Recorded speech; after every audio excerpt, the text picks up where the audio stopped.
Alors l'économie du bonheur, c'est une discipline tout à fait sérieuse, qui a déjà 40 ans d'âge et qui regarde comment nos comportements économiques influencent notre bonheur étant un bonheur rapporté dans des enquêtes. Si je vous demandais d'évaluer votre vie entre 0 et 10, sachant que 0, ce serait la pire des vies possibles selon vous, 10, ce serait la meilleure des vies possibles, vous donneriez quelle note ?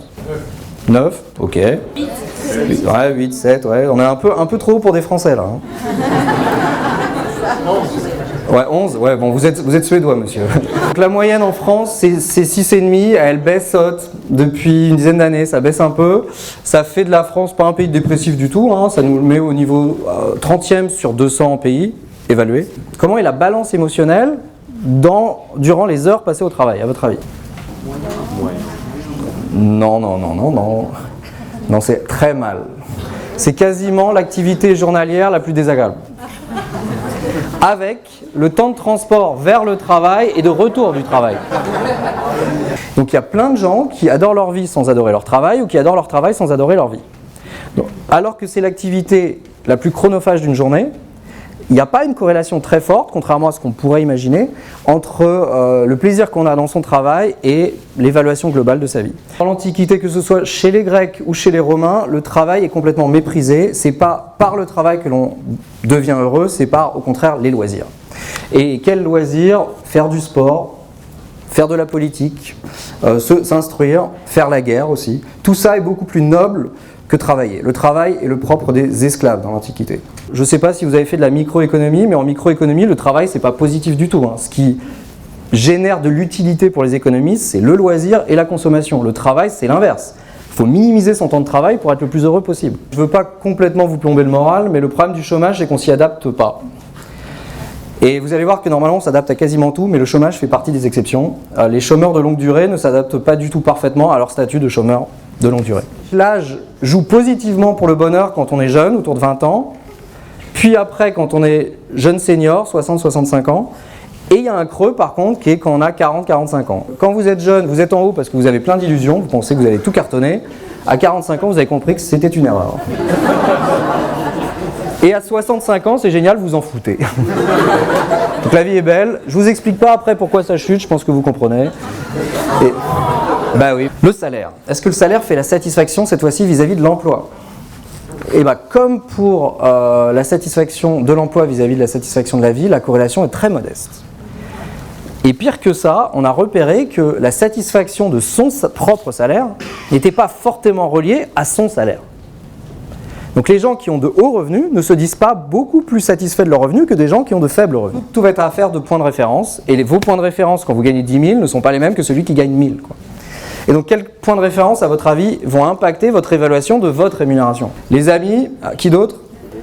Le beau-frère, bien sûr. Ce sont des comparables de proximité, c'est jamais Neymar ou Shakira, hein. Jamais. C'est donc les voisins, les collègues, le beau-frère. Beaucoup de beaux-frères. Passé un certain seuil, qui est estimé aux États-Unis à 75 000 $ par foyer fiscal, l'argent supplémentaire que vous touchez ne va plus impacter votre balance émotionnelle. En revanche, ça continue d'impacter positivement votre satisfaction de la vie. Donc s'enrichir améliore votre façon de vous représenter votre vie beaucoup plus que ça améliore vos émotions au quotidien. Donc l'erreur, elle est là, c'est de courir toujours après des récompenses vis-à-vis desquelles vous êtes déjà bien loti en fait. Quand on gagne 10 000 € par mois, ça sert à, pour le bonheur en tout cas, pour d'autres objectifs de vie pourquoi pas, mais pour le bonheur, ça ne sert quasiment à rien d'aller chercher un 11 000 €, 12 000 €, 15 000 € de salaire. Il faut plutôt aller chercher d'autres types de récompenses, du temps libre, des loisirs satisfaisants, etc. Et l'erreur de beaucoup d'humains, c'est de continuer à courir dans la même direction qu'ils ont toujours couru, même s'ils ont déjà réussi à atteindre le bout de la piste, quoi. Et donc les chercheurs ont listé toute une série de caractéristiques du travail qui le rendaient plus ou moins satisfaisant, et ils arrivent à 3 gros paquets. La dimension intrinsèque du travail, notamment le contenu du travail, la variété des tâches, la clarté des tâches, la stimulation intellectuelle qu'on peut en tirer, etc.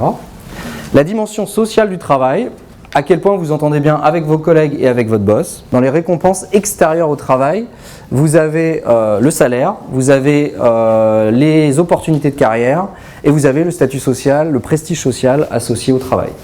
La satisfaction au travail, c'est du bien-être au travail mais assez passif. Puisque satis en latin, ça veut dire assez. Quand vous avez assez de quelque chose, vous n'allez pas chercher à en avoir plus. Vous n'allez pas chercher à en avoir moins non plus. Vous restez là, dans le statu quo. Donc la satisfaction au travail, c'est la modalité la plus passive du bien-être au travail. La modalité active, c'est au contraire, c'est l'engagement. Là, c'est quelque chose de très actif, vous êtes tendu vers un objectif. Il y a beaucoup moins de gens qui sont engagés dans leur travail que de gens qui sont satisfaits de leur travail. Dans le monde, vous n'avez que 13% des gens qui sont engagés dans leur travail, mais vous en avez 23% qui sont activement désengagés, c'est-à-dire qui sont presque des saboteurs du travail. Vous connaissez le flow. Est-ce que vous avez ressenti vous-même le flow ? Le flow, c'est très agréable. On n'est pas très loin de l'orgasme. Ah oui, donc ça, vous avez expérimenté peut-être. Donc pourquoi on appelle ça le flow ? Le flow en anglais, c'est le flux, et c'est ce sentiment agréable que l'on a lorsqu'on se laisse porter par un courant. Donc on s'abandonne à la bonne marche du courant. Et ça, c'est Michel-Ange, par exemple. Michel-Ange, il est connu pour avoir peint le plafond de la chapelle Sixtine en faisant des salves de plusieurs jours sans jamais dormir.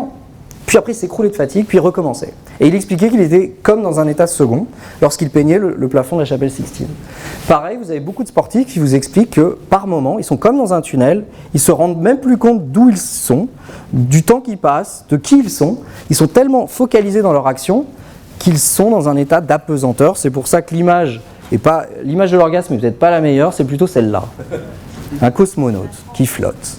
Parce que le travail est source potentielle de flow. Donc les psychologues qui se sont intéressés au flow ont repéré qu'il fallait vivre quelque chose d'assez particulier. Il fallait que nos compétences les plus élevées soient utilisées par la tâche, et il fallait qu'il y ait un niveau de challenge dans la tâche qui soit légèrement supérieur à nos compétences. Donc on considère que le travail, si c'est mauvais sur le plan émotionnel en moyenne par rapport aux autres activités de la vie, c'est quand même une des activités de la vie qui est la plus potentiellement apte à nous faire vivre le flow. Mais après, il y a d'autres caractéristiques. Il faut que vous soyez parfaitement absorbé dans la tâche, il faut que la tâche soit gratifiante en soi, que vous ne la fassiez pas justement pour le salaire, mais juste parce que vous aimez faire cette tâche. Donc il y a plein de critères pour éventuellement vivre le flow. Alors les entrepreneurs nous posent un problème. Il y a deux paradoxes de l'entrepreneur. Premièrement, sur le front économique, normalement, ce n'est pas la panacée du tout. Il gagne moins que ses comparables salariés, il travaille plus, il a une plus faible sécurité de l'emploi, une moindre protection de l'emploi, on va dire, et à côté de ça, on observe qu'il est beaucoup plus satisfait de son emploi. Pourquoi ? Ça, c'est le premier paradoxe. Vous avez dit choix, donc il y a de l'autonomie déjà, qu'il n'y a pas chez le salarié, moins en tout cas. Il y a quoi d'autre ? Le fit, exactement, il a choisi la tâche, donc elle lui correspond. Bien sûr, quoi d'autre ?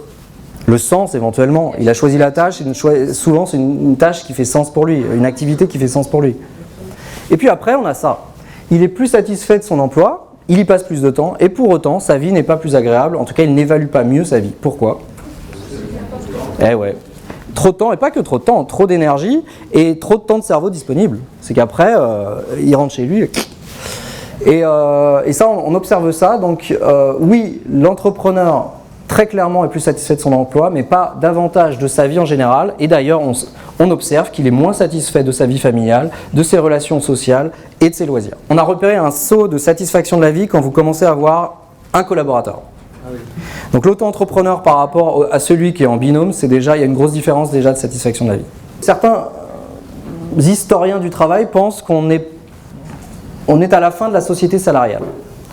La société salariale, c'est un moment de l'histoire assez court, 150 ans, entre 1850 et 2000, parce que le renversement commence en 2000, où vous avez la majorité des gens qui sont salariés. Mais ça n'a pas du tout été le cas, c'était pas du tout le cas avant. La plupart des gens avant cette période-là étaient indépendants. Travaillaient comme paysans indépendants, comme artisans indépendants.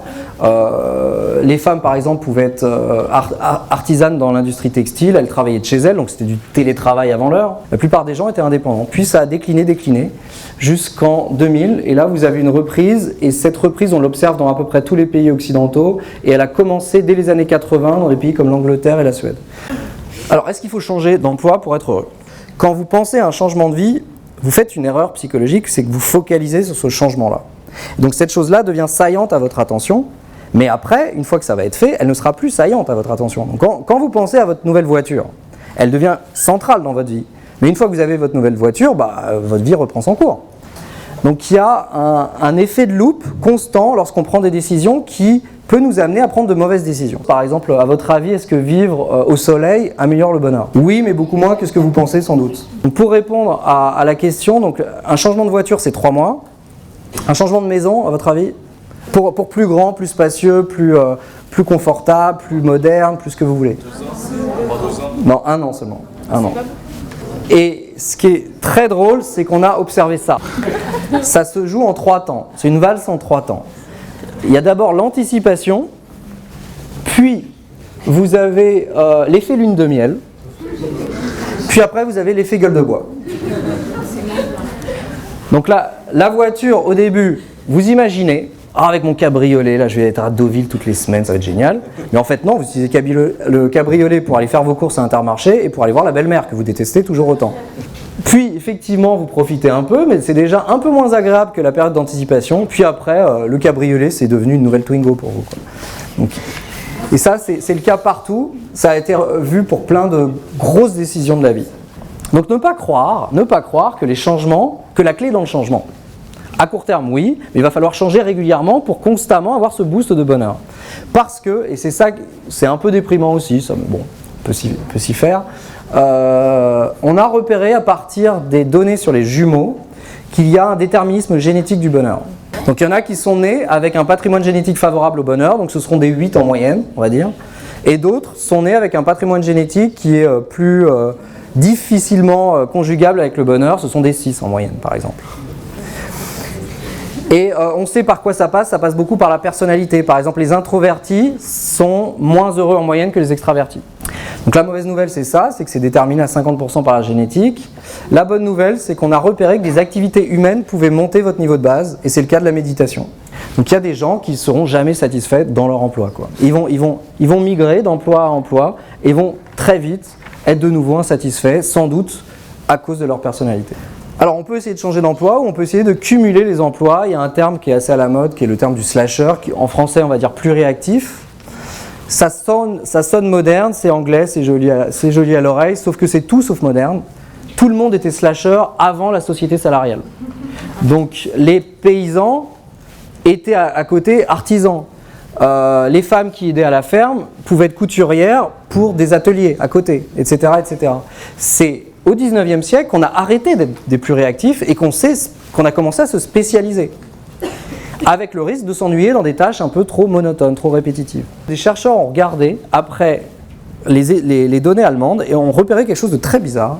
Au moment de la chute du mur, le bonheur des Allemands de l'Est chute massivement. Pourquoi ? Et donc ils ont étudié, ils ont essayé de comprendre pourquoi cette anomalie, et ils ont compris que ça se jouait au plan du bénévolat. Ceux qui ont vu leur bonheur baisser, ce sont toutes les personnes qui faisaient du bénévolat avant via les structures est-allemandes, et comme les structures se sont effondrées, ils n'ont plus eu la possibilité de faire du bénévolat, et du coup, ils ont perdu ce petit truc de leur vie qui leur permettait d'être vraiment bien, parce que le bénévolat a plein de vertus, ça donne du sens à votre vie, vous êtes complètement autonome dans cette décision, vous ne faites pas la chose pour le salaire, puisqu'il n'y en a pas. Ça améliore votre estime de vous-même, éventuellement ça améliore votre statut social, si c'est valorisé, etc., etc. Donc voilà, le travail, selon moi, peut être une voie vers le bonheur, parce que ça synthétise différents chemins vers le bonheur, mais il faudra vraiment placer un certain nombre de garde-fous. Et je laisserai le mot de la fin au philosophe que je préfère, Marilyn Monroe. Une carrière réussie est une chose merveilleuse, mais on ne peut pas se pelotonner contre elle le soir quand on a froid l'hiver. Merci. Très bien, hyper pédagogue, très carré. Je pense que c'est un sujet qui intéresse tout le monde. Le thème est vraiment d'actualité par les temps qui courent. Ça m'a beaucoup intéressé, j'ai trouvé ça très clair. L'intervenant était quand même assez drôle. On en ressort vraiment avec une bonne dose d'énergie. Il a su nous garder toute notre attention, enfin moi en tout cas continue pendant 1h30. Bravo à lui. C'est vrai que sur le bonheur, on a plein d'idées préconçues. J'ai appris beaucoup de choses au niveau de la génétique, de savoir qu'on était quand même un petit peu préprogrammé. Ça pousse les questionnements et non, vraiment c'est un très bon moment. Comme quoi le travail ne fait pas tout dans la vie. Parfois la quête du bonheur est, en tout cas d'après moi, quelque chose qui est le cœur même du problème à force de vouloir chercher le bonheur à tout prix. On en sort heureux ou pas ? Oui, heureux et en plus de ça, avec des lignes de travail. On a tous les outils pour. Là par exemple je vais pas regarder Netflix en rentrant, je vais faire du sport. On en sort pas forcément plus heureux, mais on se questionne davantage, ou on se conforte davantage dans ses choix de vie. Et franchement, ça donne un éclairage sur beaucoup de questions qu'on se pose et on a l'occasion vraiment d'y trouver des réponses. C'est-à-dire qu'on voit mieux comment changer les choses. Une note sur 10 là? 9, on peut toujours faire mieux. Moi je lui mettrais 11 sur 10 carrément. Un Suédois. Je dirais 8. 11. Il n'y a pas de plafond dans le bonheur, exactement. Une 10. 10 plus 1. 11, ouais. Elle est danoise. Moi je dirais du coup 9 parce que y a des axes de progression encore. 10 sur 10. Ah oui, vraiment. 9 parce que c'était trop court. Et c'était tellement passionnant que finalement on est frustré que ça se finisse.